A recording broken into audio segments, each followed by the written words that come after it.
Dear students, good evening to all of you. बहुत बहुत स्वागत है आप सभी का द्रोड़ स्कूल के ऑनलाइन लर्निंग प्लेटफॉर्म पे, जहां पे हम बच्चों को नवोदय विद्यालय, सैनिक स्कूल और मिलिट्री स्कूल की बहुत ही बेहतरीन ढंग से प्रिपरेशन कराते हैं। और आप सभी स्टूडेंट्स लगातार हमारे साथ जुड़कर क्लासेस कर रहे हो। ईवीएस जीके जो कि बिल्कुल अभी इंपॉर्टेंट सब्जेक्ट बना हुआ है आप सभी के लिए, क्योंकि नवोदय विद्यालय के सिलेबस में जीके ईवीएस ऐड कर दिया गया। बिल्कुल जो को नया है, बच्चों ने पहले कुछ भी नहीं पढ़ा था इसके बारे में, तो वो चीजें हम लगातार लेकर आ रहे हैं ताकि आपके अच्छे से प्रैक्टिस हो सके। और जो ईवीएस जीके नवोदय विद्यालय के लिए, वही सैनिक स्कूल, मिलिट्री स्कूल वाले बच्चों को, यूपी सैनिक स्कूल वाले बच्चों को पढ़ना है, क्योंकि उनका जो सिलेबस है उसमें नवोदय का सिलेबस जो हम पढ़ा रहे हैं वो आराम से कवर हो जाएगा। तो वो भी क्लासेस करके बहुत ही बेहतरीन ढंग से क्वेश्चंस की प्रैक्टिस कर सकते हैं। और लगातार हम आपके लिए मॉडल पेपर की क्लासेस, हर सब्जेक्ट की classes, maths, mental ability, intelligence, Hindi, English, जो भी क्लासेस हैं जो जरूरी है आपके लिए, हम लेकर आ रहे हैं। और ईवीएस की क्लासेस तो लगातार आपको मिल ही रही हैं। सारे स्टूडेंट बढ़िया से जुड़ रहे हैं, अच्छे से पढ़ रहे हैं, और इसी तरीके से लगातार आपको पढ़ते रहना है बेटा। नवोदय विद्यालय का एग्जाम आपका 28 नवंबर को होने वाला है। सैनिक स्कूल का मान के चलना है कि जनवरी में होगा, और आरएमएस दिसंबर में। मतलब समय कम है बेटा, सब कुछ अच्छे से पढ़ना होगा, प्रैक्टिस आपको करनी होगी। रेडी हो जाओ ताकि इन छोटे छोटे नन्हे मुन्ने बच्चों की तरह आप भी सिलेक्शन के लिए रेडी हो जाओ। चाहते हो ना सिलेक्शन? नवोदय विद्यालय, सैनिक स्कूल, मिलिट्री स्कूल, जिसके भी आप प्रिपरेशन कर रहे हो, तो मेहनत करनी होगी, मेहनत करनी होगी, अच्छे से आपको पढ़ना होगा। गुड इवनिंग बेटा, गुड इवनिंग, हेलो, हाय, नमस्ते। चलो फटाफट से जुड़ जाओ सारे स्टूडेंट्स। गुड इवनिंग बेटा, good evening, good evening, good evening, है ना? सुमन, सुनील, रागिनी, ऋषभ, दिव्यांशु, दीपिका, अनामिका, प्रियांश, प्रियेश, हाँ ठीक है, सीमा, प्रतीक, रेडी हो ना सभी? रेडी रहना बेटा। अब स्टार्ट करते हैं हम ईवीएस यानी जीके की क्वेश्चंस की प्रैक्टिस करना, ठीक है? और बाकी जो हमारे नए स्टूडेंट जुड़ रहे हैं, एक बार आप जो आपके पुराने जो सीनियर्स जो सेलेक्ट हुए नवोदय विद्यालय, सैनिक स्कूल, मिलिट्री स्कूल, उनके रिव्यूज देखिए। द्रोड़ स्कूल के यूट्यूब चैनल पे हैं, आप शॉर्ट्स वाले सेक्शन में जाइएगा, वहां आपको बच्चों के रिव्यूज देखने को मिल जाएंगे, है ना? छोटे छोटे नन्हे मुन्ने बच्चे जिन्होंने नवोदय विद्यालय, सैनिक स्कूल, मिलिट्री स्कूल की तैयारी की द्रोड़ स्कूल से और सेलेक्ट हुए। देश में हमने नंबर 1 रिजल्ट दिया। हमारे पढ़ाए हुए हजारों बच्चे नवोदय विद्यालय, सैनिक स्कूल, मिलिट्री स्कूल से अपनी पढ़ाई कर रहे हैं। देख सकते हैं इन बच्चों की लिस्ट, स्क्रॉल करते जाओ, ये लिस्ट नहीं समाप्त होने वाली। बाकी अगर आपको ईवीएस की क्लासेस चाहिए तो उसकी मैंने प्लेलिस्ट बना रखी है, तो आप यहां जाकर देख सकते हैं, बिल्कुल, है ना? ईवीएस की क्लासेस की मैंने प्लेलिस्ट बना रखी है। ओके, चलिए आगे बढ़ते हैं। अब क्वेश्चन नंबर 1 जिसकी डिमांड थी आप सभी बच्चों की, क्वेश्चन नंबर 1 आपकी स्क्रीन पर ये रहा।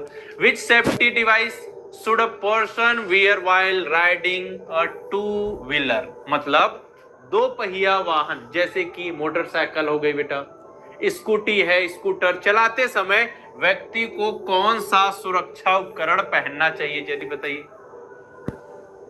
जब आप बाइक चला रहे हैं, या आपके पेरेंट्स हैं, ठीक है, बाइक चला रहे हैं, आपके भैया बाइक चला रहे हैं, स्कूटी चला रहे हैं, स्कूटर चला रहे हैं, तो उन्हें सेफ्टी मेजर को ध्यान में रखते हुए, अपने सुरक्षा को ध्यान में रखते हुए क्या पहनना चाहिए? स्कार्फ लगाना चाहिए क्या? दुपट्टा? नहीं। सुरक्षा को देखते हुए बेटा, चप्पल पहने, चप्पल तो पहनेंगे ही, चप्पल, जूता, सैंडल, वो तो पहना ही जाता है, तो लेकिन ये सुरक्षा के लिए नहीं, ठीक है?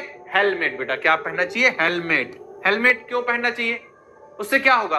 देखिए, जब कभी अचानक दुर्घटना हो सकती है, तो अगर आप में हेलमेट पहने रहोगे, तो जैसे कई बार क्या होता है, एक्सीडेंट में सर में चोट लगती है, बहुत ज्यादा ब्लड फ्लो हो जाता है, जिससे व्यक्ति की कई बार वहां पे मृत्यु भी हो जाती है, डेथ भी हो जाती है।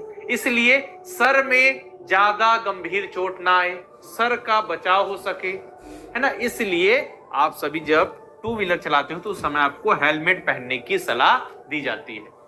जब भी आपकी उम्र हो जाए बाइक चलाने की, तो आप भी हेलमेट पहन के बाइक चलाइएगा। देखिए ना, आपने देखा होगा कि रास्ते में चेकिंग होगी, अगर आप हेलमेट नहीं पहने हो तो आपको फाइन देना पड़ता है, ठीक? और ग्लव्स पहनना, ये आपके ऊपर बेटा। ग्लव्स पहन के बाइक चलाना चाहते हो, चलाओ, लेकिन ये सेफ्टी मेजर के लिए नहीं है, ये सेफ्टी मेजर के लिए नहीं है। सेफ्टी के लिए आपको हेलमेट ही लगाना होगा, पता है सभी को ना?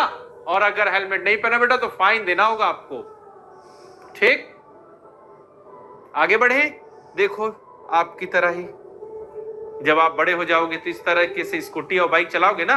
अभी तो कुछ बच्चे, अच्छा किसी को स्कूटी चलाने आती है, नहीं आती तो अभी सीखना भी मत, है है ना, धीरे धीरे सीख जाओगे जब उम्र हो जाएगी आपकी। कुछ बच्चे चला लेते हैं छोटे से ही, है ना, लेकिन देख लीजिए 18 साल के बाद ही आपका लाइसेंस कब बनेगा, 18 साल। और हाँ, लाइसेंस से रिलेटेड भी क्वेश्चन पूछा जा सकता है कि उस जरूरी दस्तावेज या फिर डॉक्यूमेंट का नाम बताइए जो कि आपको बाइक चलाने, कार चलाने की अनुमति देता है। तो वह है लाइसेंस, ड्राइविंग लाइसेंस। क्या है बेटा, ड्राइविंग लाइसेंस। जब उम्र आपकी 18 साल हो जाएगी तब वो आपका ड्राइविंग लाइसेंस बन जाएगा। ठीक है, याद रखिएगा। ठीक है बेटा, ले आएंगे all India free mock test, बिल्कुल घबराओ मत। समझ में आ गई बात? तो सेफ्टी मेजर के लिए आप क्या पहनते हो बेटा, हेलमेट। क्वेश्चन नंबर 2 का आंसर दो जल्दी से।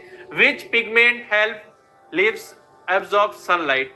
अब हमारा क्वेश्चन है, कौन सा वर्णक जो होता है, पिगमेंट होता है, पत्तियों को सूर्य का प्रकाश अवशोषित करने में सहायता करता है। बताओ उस पिगमेंट का नाम बताओ जो कि पत्तियों को सूर्य का प्रकाश अवशोषित करने में सहायता करता है। आपको पता है ना, जो पेड़ पौधे होते हैं वो सूर्य के प्रकाश की उपस्थिति में फोटोसिंथेसिस यानी प्रकाश संश्लेषण की क्रिया से भोजन बनाते हैं। और भोजन बनता कहां पे है, पौधों की पत्तियों में बनता है। ये भी पता है, पूरा प्रोसेस बताऊंगा, लेकिन इसका आंसर पहले दो कि कौन सा पिगमेंट है जो पत्तियों को सूर्य का प्रकाश अवशोषित करने में सहायता करता है। जल्दी से बोलो, क्या वो केराटिन है? नहीं, केराटिन प्रोटीन है। ये आपके बालों में, नाखून में, है ना, पाया जाता है। ये बिल्कुल नहीं। मेलानिन नहीं। ठीक है, हीमोग्लोबिन नहीं। हीमोग्लोबिन तो आपके ब्लड में जो एक सेल है आरबीसी, रेड ब्लड सेल्स, उसमें पाया जाने वाला प्रोटीन है। पूछा जा रहा है कि पत्तियों में कौन सा वर्णक पिगमेंट पाया जाता है, तो पत्तियों में क्लोरोफिल। पत्तियों में क्या पाया जाता है, क्लोरोफिल। फिर से प्रोसेस समझो बेटा, कोई एक पत्ती होगी, ठीक है, पत्ती एक कोशिका समझो, जो पत्तियों की कोशिका होगी उसमें एक सेल ऑर्गेनल यानी कि कोशिकांग पाया जाता है जिसे हम क्लोरोप्लास्ट कहते हैं, जिसको किचन ऑफ द सेल कहा जाता है, यानी कि कोशिका का रसोई घर। पौधे का, प्लांट का रसोई घर नहीं बेटा, कोशिका का रसोई घर किसे कहते हैं, क्लोरोप्लास्ट को। अब इस क्लोरोप्लास्ट के अंदर क्लोरोफिल नामक वर्णक पाया जाता है। पत्ती में पाया जाता है बेटा, जो लीव्स होती है पत्तियों में पाया जाता है क्लोरोप्लास्ट। ठीक है, क्लोरोप्लास्ट के अंदर पाया जाता है क्या, क्लोरोफिल, जिसके कारण पत्तियों का रंग होता है हरा, जिसके कारण पत्तियों का रंग होता है हरा। और यही क्लोरोफिल जो है सनलाइट को अपनी ओर आकर्षित करता है। यही फोटोसिंथेसिस के प्रोसेस में सूर्य के प्रकाश को अवशोषित करने में मदद करता है।